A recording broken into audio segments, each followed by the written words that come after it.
8h46 em Campos, estamos de volta com o Folha no Ar, primeira edição, e neste programa de hoje recebendo o presidente Sérgio Gabrielli. Acho que a melhor parte do programa fica meio que internamente aqui, a gente conversando sobre algumas receitas e a eterna disputa, né, do Espírito Santo com a Bahia entre qual é a melhor muqueca. Dizem que os capixabas chamam a muqueca capixaba de muqueca é a capixaba, o resto é peixada. E, né, a briga aí se alonga, e como eu disse aqui, é bom a gente discutir e debater essa briga mais aí numa mesa, e o Aloysio já disse o melhor restaurante que tem, ou que tinha lá na Bahia, que é o restaurante Auá.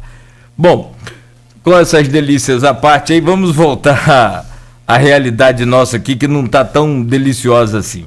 Aloysio, voltamos com você. Fiquei com pena que o presidente falou que o Auá fechou, né? Foi o melhor carneiro que comeu na vida, em Salvador. E o Auá, parte importante da nossa história, é uma cidade ali próxima a Canudos, né? Que serviu de base do Exército para o genocídio praticado em Canudos em 1897. Que gerou, talvez, uma obra brasileira, que é o Sertão de Euclides da Cunha. Presidente, tem aqui o reitor do IFE, Jefferson Mandes Azevedo, o Instituto Federal Fluminense, colocando aqui, Aloysio, entrevista está de altíssima qualidade pela densidade das informações, intervenções e análises. Parabéns a todos. O João Siqueira, da UENF, corrobora altíssima qualidade. E o Zé Maria, seu conhecido, e que fez a ponte entre mim e o senhor para essa entrevista, coloca aqui: Gabriel dando show e desfazendo várias fakes. Também no grupo aqui tem várias perguntas, eu não vou, infelizmente, poder fazer todas, mas eu vou fazer aqui, para abrir esse bloco final, uma pergunta da Luciana Portinho, produtora cultural e ex-presidente da Fundação Cultural Jornalista Oswaldo Lima, de Campos. Boa. Equivale à nossa Secretaria de Cultura aqui em Campos. De forma acelerada, os países desenvolvidos, impulsionados pelas projeções científicas e de ruptura no equilíbrio climático da Terra, se direcionam para mudar a matriz energética das suas economias. Ou seja, significativos investimentos materiais do passado aceleradamente se transformarão em sucata. Confere qual o futuro da energia baseada no petróleo. Por quanto tempo o petróleo preservará o valor econômico que ainda tem? Eu acho muito boa essa pergunta. Eu vou tentar responder ligando ela com aquilo que a gente estava conversando antes sobre o fundo trilionário da Noruega. Lá na década de 60, final da década de 60, início da década de 70, a pesquisa do petróleo no Mar do Norte, ela se intensifica depois que os preços do petróleo disparam em 73, 74.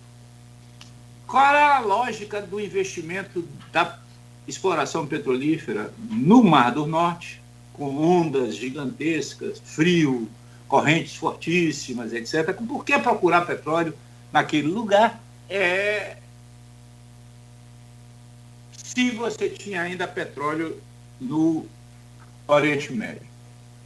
Na realidade, você tinha uma perspectiva de que o petróleo ainda seria o principal combustível para o desenvolvimento do mundo, que tinha se intensificado a partir da Segunda Guerra. Então, o petróleo tenderia a ser o grande combustível barato que impulsionaria a indústria do mundo e, portanto, o acesso ao petróleo era fundamental do ponto de vista da segurança nacional de cada um país. Então, o investimento no Mar do Norte era um investimento de segurança nacional. Estratégia que era feito por empresas privadas. Porém, as descobertas na Noruega, elas levam o governo da Noruega, que era um país atrasado na Europa, era um país basicamente de pescadores e de fazedores de navio e de embarcações. Era um país, portanto, primário exportador, com pobreza no país. O governo da Noruega percebe, na perspectiva do petróleo, a possibilidade dos noruegueses se aproveitarem desse petróleo para melhorar a sua educação, melhorar seu nível tecnológico, melhorar as suas cidades, fazer com que o país sobrevivesse. E montaram um sistema em que o Estado norueguês tinha um papel fundamental em duas coisas. Na produção de petróleo, através da Statoil, que era uma empresa estatal norueguesa, que hoje é uma empresa, continua estatal, mas chama-se Equinor, que hoje está na Bacia de Campos e na Bacia de Santos. Esta empresa ela era produtora de petróleo, mas eles criaram um fundo que iria capturar as rendas do petróleo e iria financiar projetos para transformar a sociedade. E esse fundo foi blindado, esse fundo era considerado um fundo para os netos. Então, portanto, não poderia ser dilapidado, não podia ser utilizado imediatamente. E esse fundo foi crescendo, porque a partir de 73, 74, os preços do petróleo crescem, voltam a cair e no século XXI os preços do petróleo disparam. Então, o fundo é realmente trilionário. Notem o que acontece hoje, em 2021, com esse fundo. A Noruega vive da produção do petróleo numa bacia declinante, como a Bacia de Campos. Os campos de petróleo no Mar do Norte são campos maduros, declinando. Os investimentos continuam, mas os campos são campos maduros. A Noruega está num processo de transição ecológica. Está tentando sair da dependência do petróleo, que é a principal fonte de recursos da Noruega, de tal maneira que está induzindo esse fundo, que é um fundo trilionário que investe em empresas do mundo inteiro, a não mais investir em empresas de petróleo. Nota a contradição. Quer dizer, a origem do dinheiro do fundo é o petróleo. Mas a Noruega está querendo diversificar seus investimentos, diminuindo os investimentos na área de petróleo. Mas não vai parar a produção. Por quê? Porque se é verdade, e a nossa produtora cultural está certa, quer dizer, o mundo tende a uma substituição de fontes fósseis de energia primária para fontes renováveis, isso é verdade. O petróleo, no entanto, nos próximos 40, 50 anos, ainda vai ser um componente importante na matriz energética do mundo. Ele hoje é 33%, 34%, 35% da matriz primária de energia. Vai cair isso aí para alguma coisa em torno de 25% a 30%. Mas vai ser 25% a 30%. O que significa isso? 25% a 30% do que é da matriz energética mundial, num PIB maior, que vai ser daqui a 40 anos, 50 anos, significa, em termos absolutos, um volume de petróleo maior do que é hoje. O que significa que é preciso mais produção de petróleo, não menos produção de petróleo, mesmo que relativamente o petróleo caia. Além disso, como eu disse, toda a produção de petróleo tem um declínio. Então, se tem um declínio, eu preciso substituir o declínio. Então, portanto, hoje em dia, que o consumo mundial de petróleo está em torno de 96, 97 milhões de barris dia, você precisa de 4 a 5 milhões de barris por dia, todo ano, de petróleo novo, para substituir o que declina no ano anterior. Então, petróleo vai ser necessário por muito tempo. Quem está em cima das reservas e dos recursos petrolíferos que podem crescer no futuro, não vai abandonar isso. Mesmo que a energia eólica cresça, mesmo que o carro elétrico cresça, mesmo que a energia renovável cresça. Portanto, o Brasil tem essa situação. Nós estamos nos não sei nem se existe tal palavra, autossuicidando. Tá certo? É suicidando ao quadrado. Porque nós estamos abandonando a capacidade de controlar o petróleo, estamos abandonando os efeitos da política de conteúdo nacional que pode ajudar a economia brasileira a crescer, desmontamos o Fundo Social, desmontamos a política de conteúdo nacional, abrimos as novas áreas para as empresas internacionais e estamos fazendo com que a Petrobras vire apenas uma exportadora de petróleo, puramente produtora de petróleo. Quer dizer, nós estamos no contrário do que o mundo está fazendo. Nós estamos na direção oposta a que o mundo, inclusive as empresas petrolíferas, estão fazendo. A Arábia Saudita, por exemplo, gente, que é a segunda maior produtora do mundo, está avançando na petroquímica e no refino, integrando com a produção de petróleo. Nós estamos vendendo as refinarias e saindo da petroquímica. Quer dizer, nós estamos num movimento contrário ao que está acontecendo no mundo. O senhor falou, o senhor e o Nogueira falaram da Noruega, realmente é um exemplo de investimento futuro das divisas do petróleo, que Campos infelizmente não seguiu. Em Niterói, por exemplo, segue, né, ao fazer esse fundo. E sempre que eu falo Noruega, tem um livro muito bom, que é O Último Lugar da Terra, de um jornalista sul-africano chamado Roland Huntford, que é a conquista do Polo Sul, né, em 1912 pelo Amundsen, que era um norueguês. E sempre quando fala da Noruega me vem à memória o Amundsen, né, que foi um pioneiro e chegou ao último lugar que o ser humano... A Noruega era de navegadores, era de origem viking, né? Mas, presidente, vamos aqui... a gente teve em 2012 aprovado no Congresso Nacional a partilha dos royalties, e desde 2013 foi o Madin que deu entrada no governo estadual, então na época Sérgio Cabral, inclusive os procuradores que assinou hoje o ministro do Supremo, Luiz Barroso, né? E por isso que ele se deu por impedido, porque ele participou enquanto procurador do Estado do Rio de Janeiro da ADIM, e está suspensa essa partilha dos royalties aprovada no Congresso desde 2013. Vem sendo adiada, remarcada, adiada, e foi adiada a última vez pelo atual presidente do Supremo, o ministro Fux. O senhor conhece muito bem essa área. Qual a sua expectativa para esse julgamento do plenário do Supremo? E se passar a partilha, qual a perspectiva que os municípios petrorrentistas como Campos podem ter?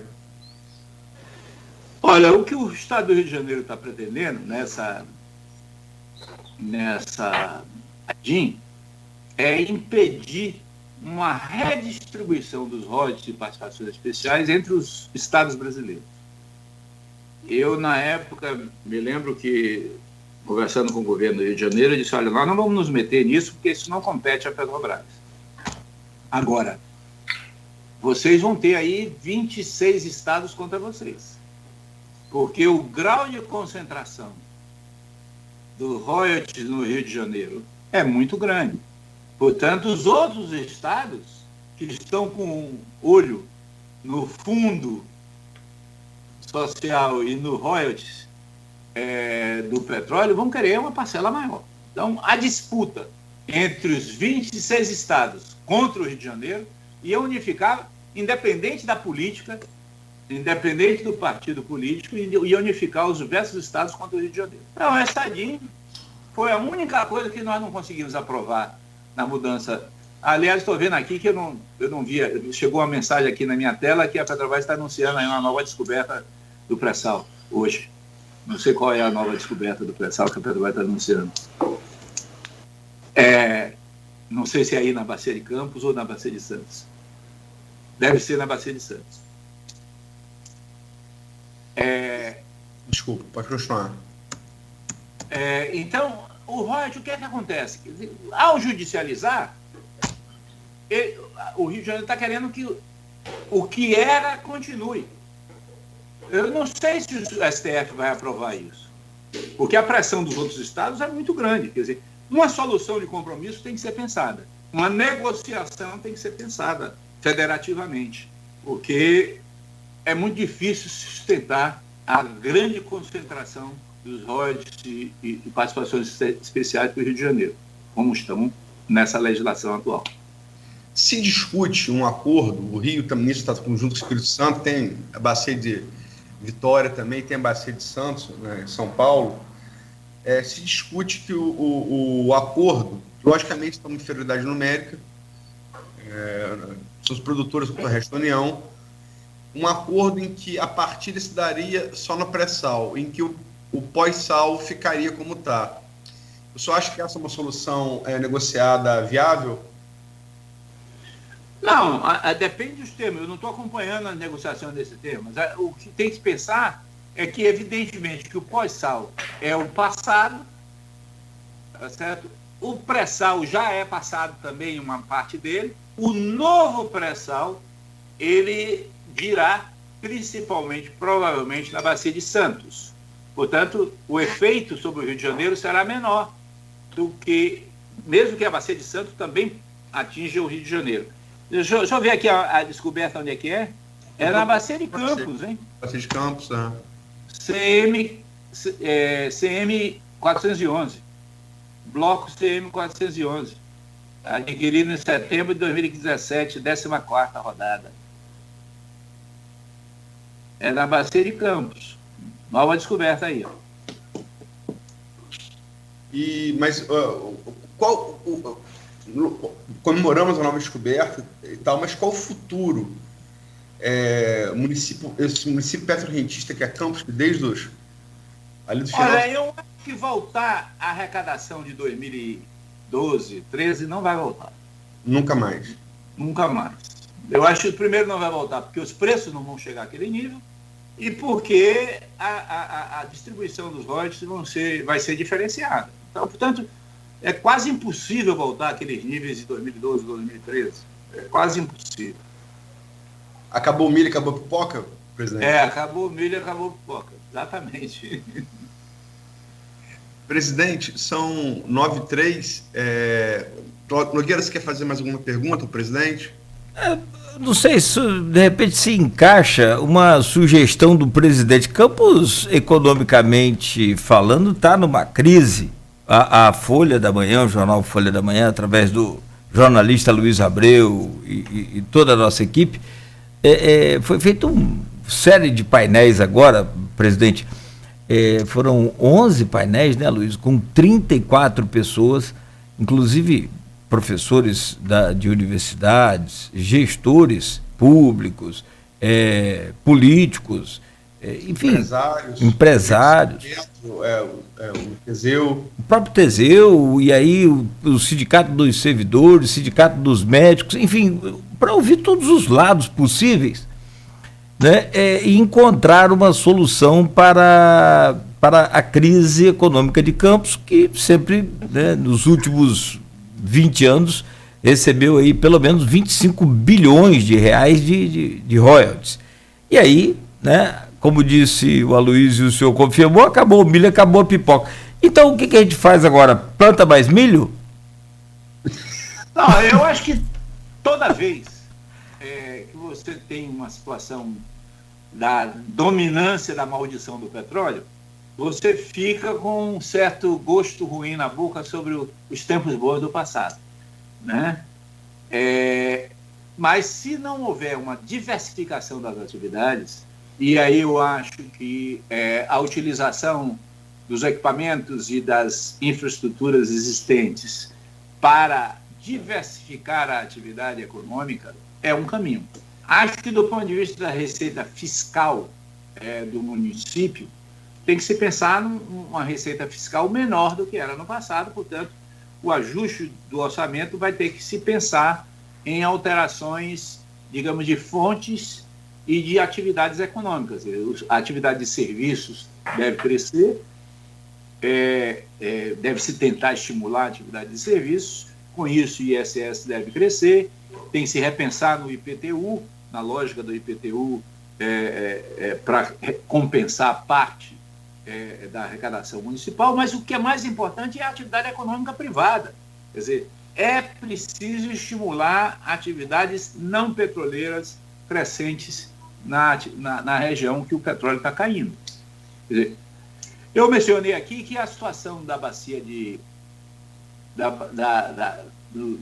do Mar do Norte é de Campos Maduros tanto quanto a bacia de Campos. Quer dizer, a saída, a redução da produção do Mar do Norte não tem provocado nos municípios e nos estados, nas províncias dos países associados a essa produção, a crise que nós estamos vivendo. Por quê? Porque eles conseguiram. Vamos ver a Escócia, por exemplo. A Escócia, que é muito semelhante à situação de Campos, das grandes cidades lá dos Shetlands, eles diversificaram a atividade, eles cresceram a engenharia, eles cresceram as universidades, eles cresceram o setor de serviços, e se criou um conjunto de atividade econômica não necessariamente dependente diretamente do petróleo, o que fez com que eles ficassem menos dependentes dos royalties e das participações especiais do petróleo. Então, o caminho é diversificar, ao meu ver. Presidente, então, passamos já um pouco do final do programa, mas só porque Campos começa a sua colonização de maneira contínua no século XVII com 7 capitães, e começa com cana-de-açúcar e gado. E é o eixo econômico desde o início da colonização até a descoberta de petróleo, primeira carga comercial em 77 na Bacia de Campos, e royalties ali no final dos anos 80 e PES a partir do ano 2000. E Campos deixou de lado essa vocação agropecuária secular, né, do século XVII, e passou a ter como eixo petróleo. O senhor mesmo corroborou aí, acabou milho e acabou pipoca. Nesse painel que o Cláudio citou, a retomada dessa vocação agropecuária é tida como uma das soluções consensuais entre os vários atores que a Folha ouviu. Eu sei que o senhor talvez não domine muito a realidade própria de Campos, mas o senhor acha que pode ser, como economista, pode ser uma alternativa? Olha, eu não conheço as características específicas da produção de açúcar de Campos, mas eu acredito que é muito difícil que você consiga superar a produtividade da região de Ribeirão Preto e das áreas hoje produtoras de açúcar e de álcool do Centro-Oeste e do Nordeste.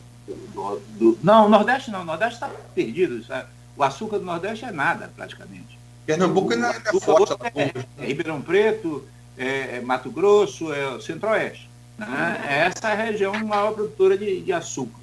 A pecuária também. O Centro-Oeste é muito mais viável e crescer. Então, não quer dizer que não tem atividade agropecuária em Campos, mas eu acho que talvez seja mais interessante pensar na área de serviços mesmo. Quer dizer, a área do complexo de saúde, na área do complexo de educacional, serviços de comércio, armazenagem, mecanismos de troca com outras regiões. Quer dizer, Campos está no Sudeste, é uma região rica. Né? Não é uma cidade do Nordeste que é tem muito menos alternativas do que Campos. Eu não queria propor nada especificamente, porque eu não conheço suficientemente a situação da economia de Campos para isso, mas pelo que eu conheço da agropecuária, eu acho que as potencialidades, tanto na cana-de-açúcar quanto na pecuária, me parecem difíceis de superar as vantagens do Centro-Oeste e do Oeste de São Paulo. Presidente, infelizmente chegamos ao final. Só para registrar aqui, em relação ao tema do bloco anterior, das PEs zeradas, o Teseu Bezerra, do Sindicato NF, já fez alguns apontamentos, e o Zé Maria, que mais uma vez agradeço publicamente, intermediou essa entrevista entre mim e o senhor, ele coloca aqui, também de Sindipetro: o seu cateamento, falta de investimento de Campos, que justifica o pagamento da PE. Ex-Marne, com o fechamento da P26, P37 e Albacora, fizeram com que a produção caísse abaixo do mínimo estabelecido para justificar o pagamento da PE. Simples assim. É isso. Presidente, agradecer demais ao senhor e suas considerações finais, por favor. Eu quero mandar um abraço para o Zé Maria e para o Teseu e para todos os companheiros e companheiras que mandaram mensagens, e agradecer ao povo de Campos aí, dizer que as dificuldades são grandes, mas o futuro pode ser melhor. Esperamos que o futuro seja melhor. A luz no fim do túnel não é o trem vindo na direção contrária. Que não seja. Muito obrigado, presidente. Muito obrigado. Entrevista, acho que a gente conseguiu fazê-la sem entrar essa dicotomia ideológica pobre. e com dados técnicos. Muito obrigado por prestar um pouco do seu amplo conhecimento, experiência empírica aí à frente da Petrobras, o presidente mais longevo da história da Petrobras, para os nossos ouvintes e telespectadores. Muito obrigado. Grande abraço, presidente. Obrigado. E depois da pandemia não tem problema a gente comer uma moqueca baiana, não, tá? Não tem nada contra, não, hein? Tá bom. É baiana. O resto é fechado. Paulo Artung, se ouvir isso depois, vai ligar para o senhor aí. Grande abraço. Bom dia. Aliás, Paulo Artung está fazendo um trabalho muito bom no Espírito Santo. Bom, Aloysio, presidente, um grande abraço mais uma vez. Um bom final de semana para o senhor. Obrigado. Tá, ok. Muito obrigado. Vai lá. Aloysio, muito bom, né? Acho que você concluiu bem, analisou bem aí, foram dados técnicos sem cair naquela coisa de, né, populesca e sem, né, pejorativo, pelo contrário. Muito, muito bom. Fechamos a semana e na segunda-feira a gente vai estar de volta com Folha no Ar, primeira edição. Quem vai estar conosco aqui é o Tito Hinojosa, presidente da Asflucan, que está também fazendo um trabalho muito bom. A Asflucan adquiriu uma máquina e eu estava acompanhando uma dragline, mas estava acompanhando aqui uma matéria muito bem feita, aliás, pelo o Ícaro Barbosa, não sei quem que ele puxou. Seu avô. Mas o presidente vai estar conosco, que ontem ele estava numa reunião, né, mas confirmamos rápido e na segunda-feira ele vai estar conosco aqui para falar sobre todo esse investimento, sobre essa questão aí, né, do fim das participações especiais, essa crise econômica e, fundamentalmente, a importância do setor sucroalcooleiro ainda nessa questão. Tem álcool que vai ser produzido aqui na região, aqui na cidade, para indústria cosmética, que ele não é álcool 70%, é álcool 99% puro. E a gente tem acesso a essa informação. Nem Arnaldo Neto encara, né? Rapaz, eu acho que só naquele dia que ele anuncia que Jesus não passa lá. Mas, de qualquer maneira, é muito bom compartilhar esses momentos de informação e os ouvintes interagindo aqui com a gente também, que é extremamente fantástico,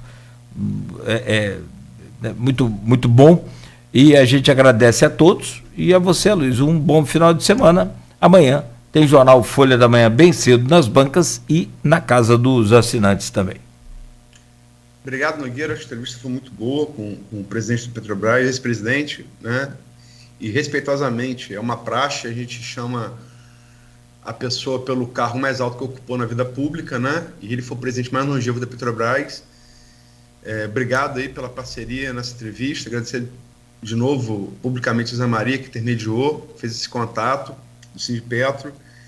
E eu acho que o final da entrevista, Nogueira, pode até servir como gancho para a entrevista com o Tito, né? Sim. Avaliação como economista do professor Gabriele, né? Acho que vai até como gancho aí, porque realmente a gente tem que buscar alternativa, não dá para ficar como está. O quadro que ele pintou com muito conhecimento técnico realmente não é alentador para o futuro de Campos, no que depende de petróleo. Então temos que buscar alternativas. E ele falou uma coisa ali impressionante, interessante. Campos está muito bem localizado. É como se a gente fosse um ponto comercial, sei lá, na Pilinca. Vamos dizer assim, sei lá, na comparação aqui, mas qualquer lugar da cidade bem colocado, Zé Carlos Pereira Pinto, ali em Guarulhos também, não problema nenhum, só estou falando de ponto comercial bem visto, né? Ou seja, você está no centro da muvuca, vamos explorar essa localização nossa também, né? Então... E ele mesmo sem conhecer a realidade de Campos, ele, quer dizer, falou em serviço e falou em outras alternativas que foram unânimes na série de painéis, que é o polo universitário. Sim. Né? Parceria com o polo universitário. Né? Então a gente... E tem, Luiz, nós temos... São 15 quilômetros 15 quilômetros mais de 15 quilômetros, são muito mais de 15 quilômetros, de canais artificiais, que dá, para quem não sabe, dá para ver da Lua. Poucas. Nogueira, é a maior rede de canais de irrigação e drenagem da América Latina. Não é? Está aqui em Campos. Entendeu? Então, o que a gente tá esperando para fazer a coisa acontecer? E vou te dizer pra mais. Irrigar, não precisa nem, porque Campos tem pouco morro, né? Não precisa nem com grande força. Vai pela gravidade. Eu falo porque para irrigação, às vezes, quando tem morro, você tem que botar pressão de motor para a água subir a gravidade, né? Sim. Então, a gente não tem. Até a geografia física ajuda. Tudo ajuda. Tudo ajuda.